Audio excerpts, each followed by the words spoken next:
Dito sa Papa Dudut Stories, ikaw ay hindi nag-iisa.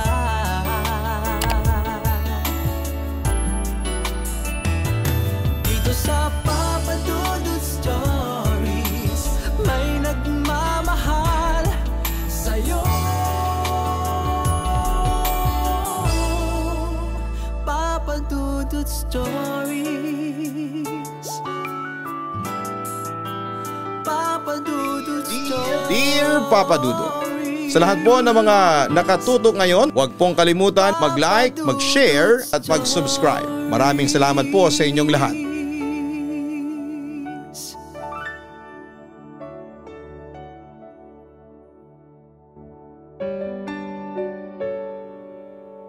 Tawagin mo na lamang ako sa pangalang Lena.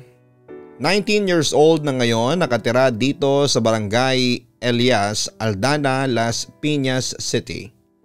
Pero tubong Ilocos Sur kami. Matagal mo na akong tagapakinig sa radyo at noong 2022 lamang ay naging subscriber mo ako sa Papa Dudut Stories. Ang kauna-unahang istorya pa na napakinggan ko noon ay istorya noong Magda na umibig at nakipagrelasyon sa isang pare. Pero hindi ganoon ang kwento ko dahil ang isishare ko sa inyo ay isang istorya ng kababalaghan na naranasan ko mismo. Mahirap paniwalaan pero nangyari talaga ito sa akin. Papa Dudut, sisimulan ko ang aking kwento noong 12 years old ako. Nangyari ito sa bahay namin. Maluwag at maliwalas naman ito kahit nagawa lamang sa kahoy ang mga pader. Kaya naman pinatira namin yung barkada ng kuya ko na Muslim at kasama ang asawa nitong babae nung makiusap ito sa amin na sa amin muna pansamantalang tumira. Samantala sa tabi ng kusina namin ay may pinagawa si mama na maliit na tindahan pero ginawa na lamang itong kwarto ng barkada ng kuya ko kasama ang asawa nito. Sa kwarto na yon ay may sariling pinto yung papunta sa labas at may pinto rin papunta sa loob ng kusina. At yung kusina ay may pinto palabas at papasok sa pinakaloob ng bahay. Isang gabi ay tulog na kaming lahat noon. Nagulat kami kasi kumatok yung barkada ng kuya ko na Muslim, as in grabe yung lakas ng katok niya. Kaya nagising kami. Sinindihan ni Papa yung lampara dahil wala pa kaming linyada ng kuryente noon. Tapos ay binuksan niya yung pinto. Nagmamadaling pumasok naman yung mga mag-asawa sa kwarto namin. "Anong problema, Ahmad?" tanong ni Papa sa barkada ni Kuya. "Tito, pwede po ba ako makahiram ng itak sa inyo? Kanina pa kasing may gustong pumasok sa loob ng kwarto namin," sabi niya at pawis na pawis. Agad na kinuha ni Papa yung itak niya at inabot doon sa barkada ni Kuya. Pinag-iitak niya yung pinto sa may kwarto nila palabas. Tapos yung bandang bubong. Sabi niya habang nagtataga-taga sa may bandang pinto. "Lubayan mo kami ng asawa ko. Ilang gabi ka nang nanggugulo," sigaw niya. Napakapit ako kay Papa noon habang hawak-hawak ko rin si Ate Rina na asawa nung barkada ng kuya ko. Tapos maya-maya pa ay tumigil yung barkada ng kuya ko noong papasok na siya sa loob kung nasaan kami. Nagulat kami kasi biglang may malakas na kalabog sa may pintuan sa kwarto nila. Palabas at para siyang sinipa ng malakas. Kaya ang ginawa ni Papa ay kinuha niya yung itak doon sa barkada ng kuya ko at lumabas ng bahay. Naglakad siya paikot pero wala siyang nakita. Kaya naman sinabihan ni Papa sila na sa loob na lamang matulog. Kinaumagahan ay nagising ako at naabutan kong nagkwekwentuhan sina Papa, Kuya Milton at ang barkada ng kapatid ko na si Ahmad. Pinag-uusapan nila yung nangyari nung gabi. Kung aswang yung umatake sa inyo ay kailangan na nating maglagay ng pangontra, ang wika pa ni Papa. Pero tito, malakas po ang kutob ko na hindi siya aswang. Kasi nakita ko na ang nilalang na yon. Matabang babae as in malaki. Tapos maputla at parang nagmamantika. Tapos nahuli ko siyang nakadagan kay Rina kaya sinakluluhan ko ang asawa ko. Pero naglaho ang nilalang sa pamamagitan ng usok. Ginising ko noon si Rina at ikinuwento niya sa akin na nananaginip daw siya na may nakadagan sa kanya. Hindi raw siya makahinga. Buti na lang talaga at naagapan ko kasi kung hindi baka namatay na ang asawa ko. Ang akala ko hindi na siya babalik. Pero yun nga kagabi bumalik siya. Pagkukwento ni Ahmad sa amin. Wala bang pagpako pangil yung nilalang na yon? O sisa naman ni Kuya Milton? Wala para lang siyang ordinaryong matabang babae. Tingin ko nga bungal siya. Sagot ulit ni Ahmad. Hindi kaya batibat ang umatake sa inyo? Biglang sabi pa ni Papa. Batibat? Nagtatakang wika ni Ahmad. Halatang ngayon lamang niya narinig ang salitang yon. Maski ako Papa Dudut ay hindi ko rin alam ang batibat. Pero ayon kay Papa ay isa raw itong nilalang na karaniwang matatagpuan dito sa Ilocos. Pero kahit na Ilocano ako ay hindi ko talaga alam ang tungkol sa mga batibat. Ayon naman kay Papa, ang batibat ay isang napakahiganting elemento. Sa Tagalog, ito ay tinatawag na bangungot. Karaniwang naghihiganti ang batibat kapag ang mga puno na kanilang tinitirhan ay pinuputol at ginagawang poste ng bahay. Ang batibat ay bibisita sa bahay ng sumira sa tahanan nito at atakihin ang tao sa pagtulog sa pamamagitan ng pagdagan sa dibdib nito upang masuffocate ang biktima. Bumibisita rin sa panaginip ang batibat na nagiging sanhin ng sleep paralysis. Dahil sa kinuwento ni Papa ay naalala ko na bago kami lumipat sa aming bahay ay pumutol sila ng puno sa loob mismo ng lupain namin. At yun ang ginamit para maging pundasyon ng bahay namin. At simula noong paglipat namin ay madalas na akong binabangungot. At nagkakaroon ng sleep paralysis. At nung 9 years old ako ay hindi ko makakalimutan na minsan akong nagkaroon ng sleep paralysis. Pagdilat ko ng aking mata ay hindi ko maigalaw ang buong katawan ko dahil may nakaupong hubad na matabang babae sa dibdib ko. Hindi ko lang nakita ang mukha niya dahil nakatalikod siya habang nakaupo sa akin. Hindi ako makahinga noon, Papa Dudut. Buti na lamang at naisipan kong magdasal at tawagin ang pangalan ng Diyos kaya nawala din ang nilalang na nagpapahirap sa akin noon. Samantala pagkatapos ng almusal ay pinuntahan nila si Ate Rina na noon ay parang sumisigaw sa kanilang kwarto. Sumama ako noon para makiusi at doon ay naabutan namin si Ate Rina na parang binabangungot habang natutulog. Agad na dinasalan ni Papa yung babae at nilagyan namin ng rosaryo yung kamay niya.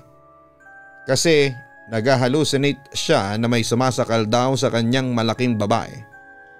Nung matapos namin siyang dasalan ay agad na bumangon na si Ate Rina at naghahabol ito ng hininga habang ikinagkwento niya na napanaginipan niya ang isang matabang babaeng sumasakal sa kanya na parabang gusto siyang patayin.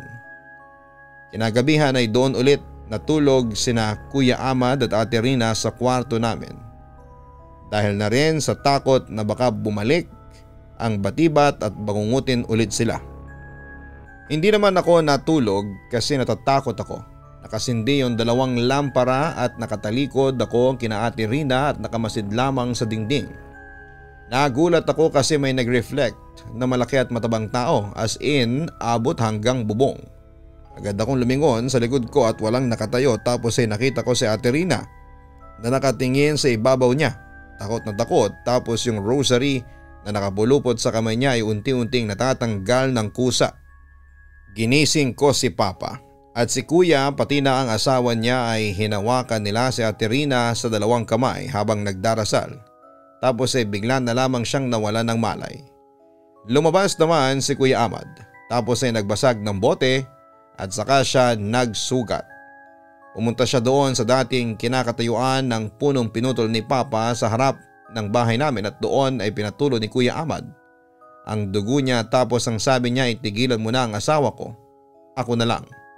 Wala namang nangyari sa kanya pagkatapos noon pero si Ate Rina ay nagkamalay na. Kinabukasan ay nagpa siya nang umalis sina Kuya Ahmad at Ate Rina sa amin.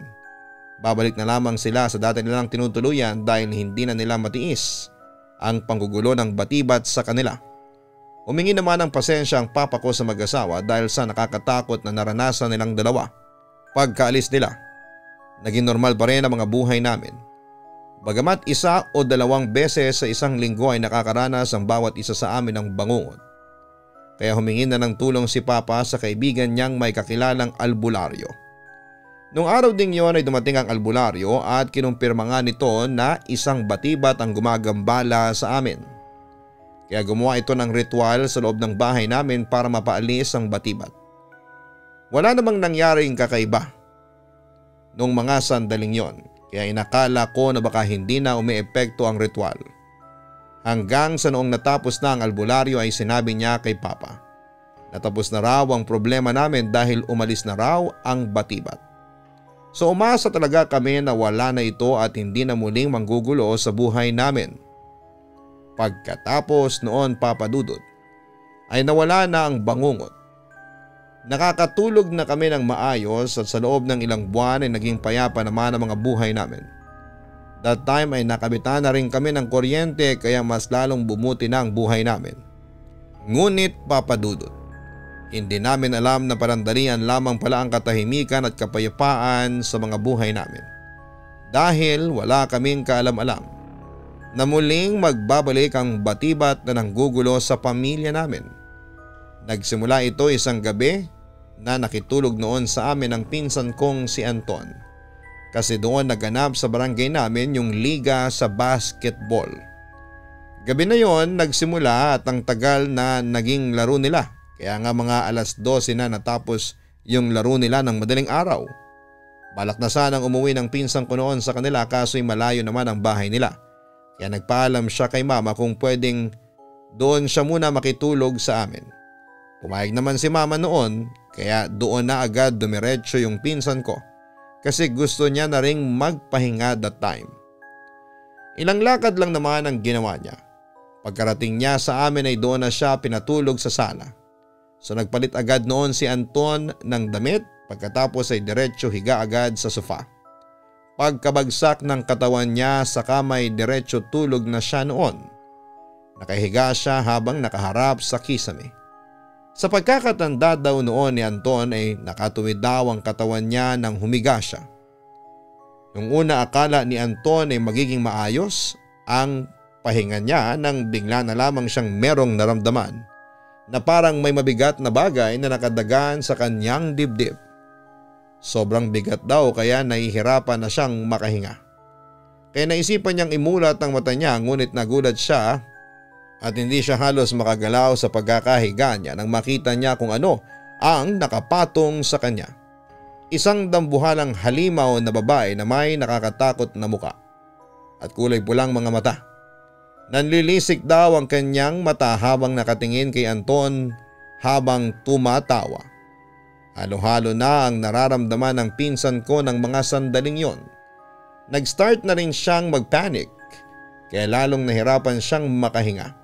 Hindi daw niya maigalaw, Papa Dudut, ang kanyang katawan dahil sa bigat noong nilalang. Naiyak na daw noon si pinsan sa takot. Sumisigaw na daw siya halos ng malakas pero parang walang nakakarinig sa kanya. Noong time na kinakapos na talaga siya ng hininga ay pumikit na lamang daw siya noon at nagsimulang magdasal ng taimtim. Paulit-ulit niyang inuusal sa kanyang isipan ang pangalan ng Panginoon hanggang sa unti-unti na niyang nararamdaman na gumagaan na ang kanyang pakiramdam at nakakahinga na siya ng mas maayos. Tuluyan na raw siyang nagising noon na pawisan at namumutla ang buong katawan. Napabangon siya nang wala sa oras, sabay lingon daw sa buong kwarto. Sa sobrang takot daw noon ni Anton ay lumabas na siya ng kwarto at hindi na siya natulog pa. Umupo na lamang siya sa may sofa at hinintay na mag-umaga. Kinabukasan bago umuwi si Anton sa kanila ay ikinuwento niya sa amin ang naranasan niya. Siyempre natakot kami lalo na ako. Agad namang sinabi ni Papa sa pinsan ko na isang batibat ang bumisita sa kanya habang natutulog. Nakita ko naman sa mukha ni Anton ang takot kaya dali-dali itong umalis sa bahay namin pagkatapos niyang mag-almusal. Pero Papa Dudut, ang nakakatakot pa, simula kasi nang matulog sa amin si Anton ay palagi niyang sinasabi sa group chat naming magpipinsan na madalas na siyang bangungutin na palagi na daw siyang binibisita ng Batibat. Hanggang sa lumipas ang 1 linggo ay nabalitaan na lang namin na nagkasakit na siya at dinala sa ospital. Hindi nagtagal, isang masamang balitang dumating sa amin sa pamamagitan ng mama ni Anton. Binawian ng buhay ang pinsan namin sa loob ng ospital. Ang sanhi daw ay atake sa puso dala ng bangungot. Hindi na siya nagising, Lena. Habang buhay na siyang tulog, natatandaan kong mensahe sa akin ng tiyaheng ko nang mag-chat kami sa messenger. Hanggang sayo na nga, Papa Dudut. Pagkamatay ni Anton ay mukhang bumalik sa amin ang Batibat at binabangungot na kaming lahat. Una ay si Papa, sunod ay sina Mama, si Kuya at ang mga nakababata kong kapatid. Isa lang ang kinikwento nilang lahat. Nagpapakita sa kanilang dambuhalang babaeng halimaw at tinahabol daw sila. At kapag nahuli sila nito ay dadagan sa kanila. Samantala noong time na yon ay bihira lamang akong bangungutin. At kapag binabangungot ako ay hindi nagpapakita sa akin ang Batibat. Pero isang gabi isang pangyayari ang magaganap na hindi ko makakalimutan. Natatandaan ko habang nakahiga ako ng diretsyo sa higaan ko. Habang inaantok na. Bigla na lamang naligas ang buong katawan ko at alam kong magsisimula na naman ang sleep paralysis ko. Pero sa puntong yon ay parang may kakaiba. Dahil naramdaman kong may humahawak sa may kamay at paa ko. Kaya hindi na ako makagalaw. At yung pinaka nakakakaba ay ang hinahatak na ako pababa. Nararamdaman ko na yung spirit ko na bumababa na at natatanggal na sa katawan ko. And eto ang naghudyat para mapasigaw na ako. Sobrang bilis ng tibok ng puso ko at pakiramdam ko ay may kung anong merong kumukuha sa akin na kakaibang creature. Then syempre hindi na ako nakatulog that time at nagpuyat na lamang ako kesa sa matulog. Akala ko noon, Papa Dudut, ay tapos na, pero makalipas lamang ang isang gabi nangyari ulit ang ganong sleep paralysis ko. Ganon ulit ang nangyari at hindi ako makagalaw. May humahatak sa akin pababa sa aking kama. Syempre mulat ako nang nangyari yon. Naisip ko na try ko kayang hayaan na mahatak ako. Then yung ramdam kong kaunti na lang ay maalis na ang spirit ko sa katawan ko. Hanggang sa nakarinig na ako ng babaeng tumatawa sa ilalim ng kama ko. Nakakatakot ang tawa niya at parang nanggagaling sa impyerno. Kaya ginawa ko na ang lahat para igalaw ang buong katawan ko. Hanggang sa nagising na ako at naramdaman ko na lamang na sobrang sakit at hina ng katawan ko. Siyempre pagkatapos noon ay hindi na ulit ako natulog pa. Hinayaan ko na lamang ang nangyari sa akin. Hanggang sa isang gabi ay nangyari na nga ang kinakatakutan ko. Nagising ako ng madaling araw, bandang 3:00 ng madaling araw yon. Nagtaka ako bakit ako nagising hanggang sa nakaramdam ako ng kakaiba sa pantog ko. Kaya tumayo ako sa kama para mag-CR hanggang sa napabalik ako ng tingin sa kama ko. Doon ay na-realize ko na bakit yung higaan ko ay parang may ewan na humiga tapos ay nilulukot-lukot pa yung higaan ko. Sa part na ito ay kinabahan ako. Iniisip ko na lamang ako yung gumawa noon, total ay ako lang naman ang nakahiga roon. Habang nakahiga ako para magpaantok ay bigla na lamang naramdaman kong hindi na ako makagalaw. Alam ko nang may sleep paralysis ako, pero may kakaiba pang nangyari sa akin. Lumitaw mula sa bintana ang isang dambuhalang imahe at noong palapit na ito sa akin ay saka ko napagtanto na yung Batibat na madalas na manggulo sa amin ay nagbalik at ako ang kanyang gustong biktimahin. Papa Dudut, sinubukan kong gumalaw pero hindi ko magawa. Kaya napatingin na lamang ako sa Batibat na noon ay palapit na sa kama ko. Mamayang kaunti ay sumampa na nga ito sa kama at inupuan niya ang aking dibdib. Papa Dudut, sobrang takot na takot ako. Sobrang bilis ng tibok ng puso ko. Hindi ako makagalaw. Nagsisimba ka pa? Huwag mo nang lokohin ang sarili mo. Demonyo tayong lahat. Pasigaw na sinabi ng Batibad sa akin. Gusto kong sumigaw, gusto kong tumayo para lumabas sa kwarto, Papa Dudut. But even a single thing ay wala akong magawa. Umiyak na yung kaliwang mata ko pero yung kanan ay hindi.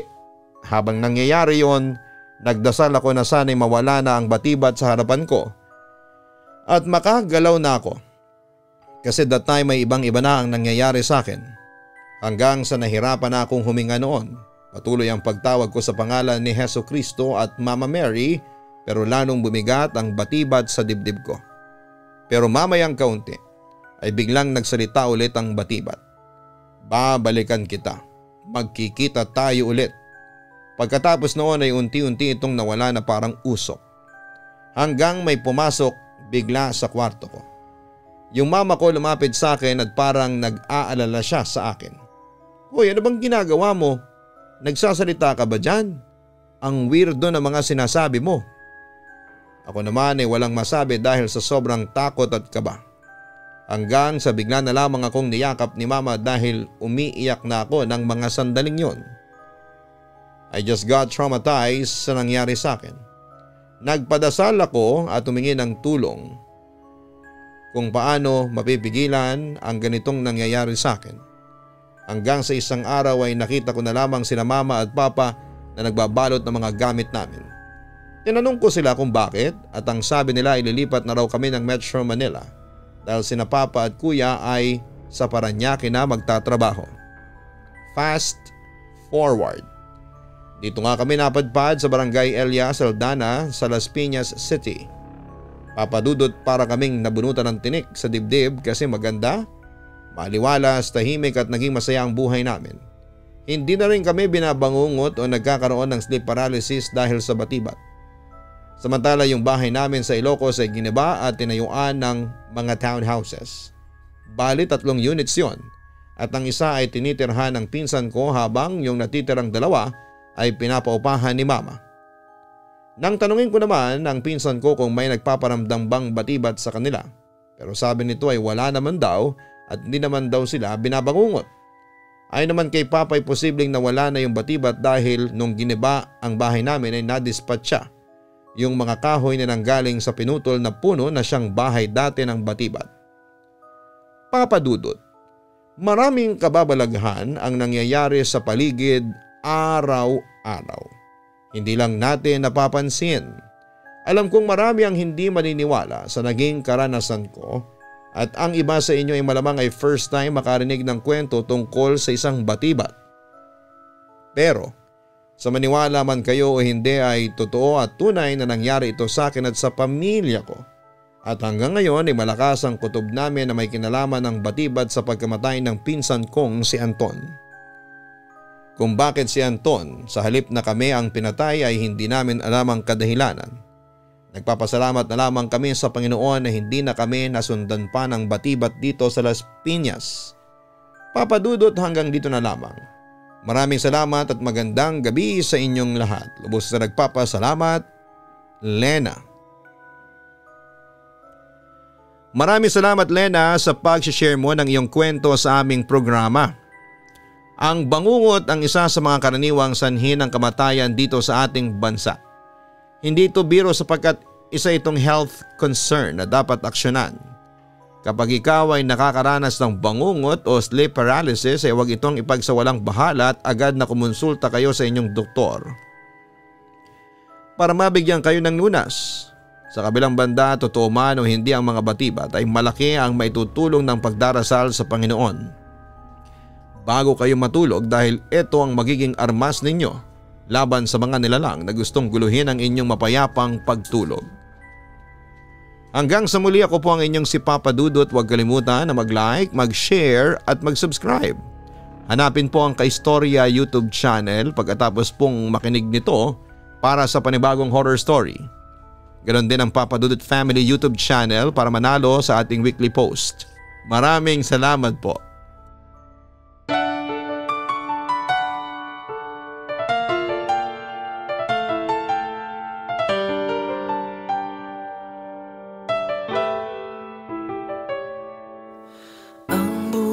ay mahiwaga,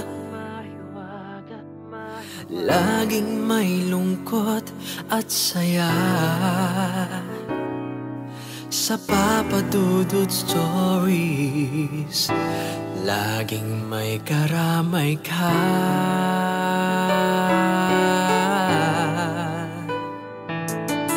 Mga problemang kay bigat, dito ay pakikinggan ka.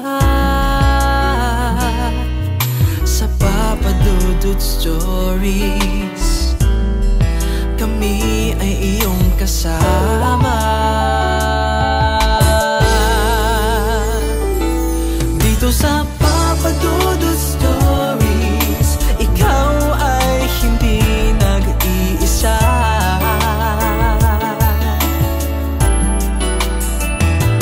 Dito sa Papa Dudut Stories, may nagmamahal sa'yo. Papa Dudut Stories.